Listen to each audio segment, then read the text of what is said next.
la police de la Sierra Leone a réagi à la vague de rapatriement que subissent leurs concitoyens ces derniers jours. Dans une note dont nous détenons copie, la police sierra-léonaise dit n'être au courant de cette vague de rapatriement. Elle souligne qu'aucune notification préalable n'a été adressée aux autorités de la Sierra Leone sur cette vague de rapatriement. Les autorités guinéennes ont transporté des individus, qui seraient des Sierra-Léonais, au poste frontière de Gbalamuya dans le district de Cambia. Ces personnes auraient été soupçonnées de se livrer à des activités que la Guinée considère comme une menace pour sa sécurité. Cependant, aucune notification préalable de cette action n'a été donnée aux autorités sierra-léonaises, ni à la frontière de Gbalamuya, ni à l'ambassade de la Sierra Leone à Conakry, déplore la police sierra-léonaise.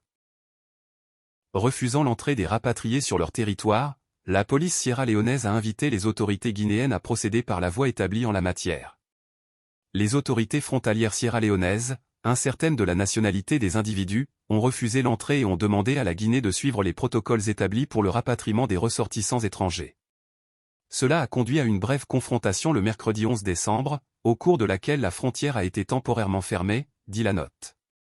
Après ce malheureux incident à la frontière, la police de Sierra Leone a souligné que, depuis, la Guinée a publié une notification officielle concernant le rapatriement prévu. Les personnes font maintenant l'objet de contrôles de santé et de sécurité afin de confirmer leur identité. S'ils sont sierra-léonais, ils seront réintégrés, peut-on lire dans la note. Depuis quelques jours, les autorités guinéennes traquent dans différentes zones considérées criminogènes des étrangers en situation irrégulière supposés être des Sierra-Léonais pour leur rapatriement.